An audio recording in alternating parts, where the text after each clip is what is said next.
Force devient très importante dans la galaxie. Elle élimine tous ses ennemis pour régner. Bonjour à tous, et non, aujourd'hui nous allons pas parler du dernier Star Wars, mais du rachat de la Fox par Disney. Ça a été annoncé hier. Il y a quelque temps, Comcast, son principal concurrent au rachat, s'était retiré de l'affaire, et Disney avait donc les mains libres pour racheter Fox. Disney va racheter la Fox pour 52 milliards de dollars. C'est colossal puisque à ces 52 milliards, Disney rachète aussi du coup les dettes de la Fox qui étaient de 14 milliards de dollars. La facture est donc de 66 milliards de dollars pour Disney.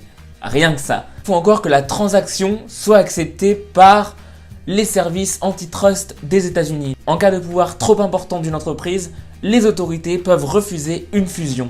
Donc cet accord va passer devant les autorités américaines de la concurrence, la Commission fédérale des échanges ou encore la Commission fédérale de la communication.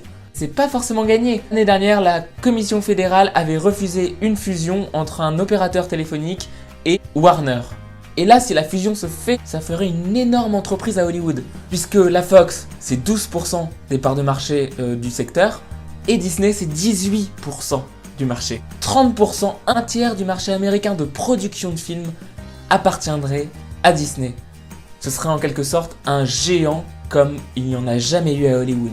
Et les concurrents ont peur de ça. Ils ont peur que Disney gobe une à une toutes les productions américaines. Actuellement, il y en a 6, enfin il y en avait 6 productions d'envergure à Hollywood. Donc on avait Paramount, on avait Warner Bros, on avait Disney, Universal, Sony et la Fox. La Fox disparaît, ils ne sont plus que 5 et Disney pourrait donc supprimer les doublons de poste entre Disney et la Fox. Alors qu'est-ce que ça va apporter à Disney cette fusion ? Ce qui va être vendu en premier lieu, c'est la 20th Century Fox. Donc la grosse société de cinéma, la grosse production qui a produit des films comme La Planète des Singes, Titanic ou Avatar. Et oui, Avatar c'est pas Disney, enfin ça l'était pas encore, mais il y avait déjà un land Avatar à Walt Disney World, il avait ouvert au printemps dernier. Donc ça permet à Disney aussi de faire une croix sur les droits qu'il devait payer à la Fox pour l'exploitation de ce land et de cette licence dans un parc Disney. La Fox, c'est aussi certains super-héros qui n'appartenaient pas encore à Disney, comme Deadpool, les 4 Fantastiques ou encore les X-Men, et Disney a déjà prévu de les incorporer à la famille Marvel. Donc on devrait bientôt voir un Avengers, sûrement, avec tous ces personnages. Ça c'est plutôt un bien, le public adore quand on mélange les personnages de super-héros. Mais la Fox, c'est pas seulement un géant du cinéma, c'est aussi des chaînes de télé.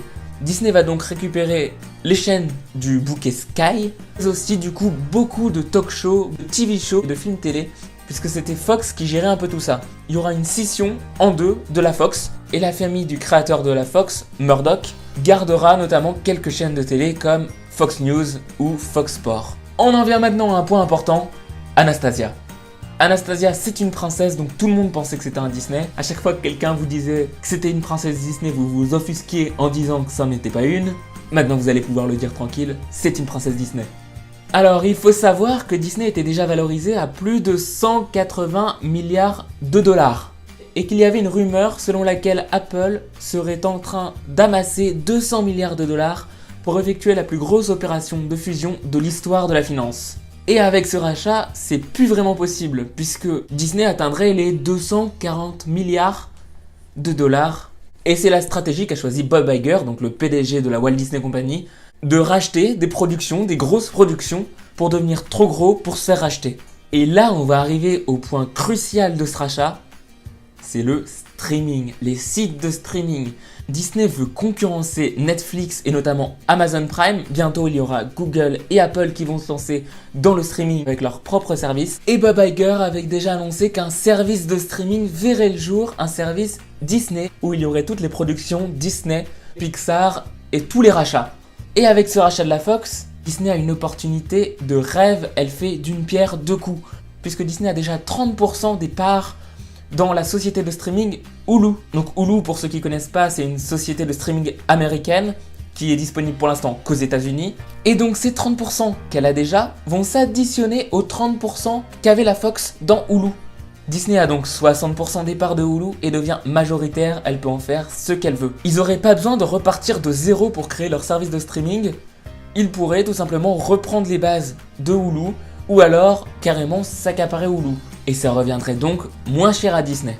Donc cet épisode n'est pas terminé, on va voir ce que va donner cette super opération au niveau des commissions antitrust pour savoir si cette opération verra le jour.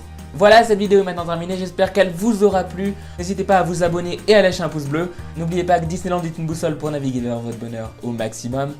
Ciao!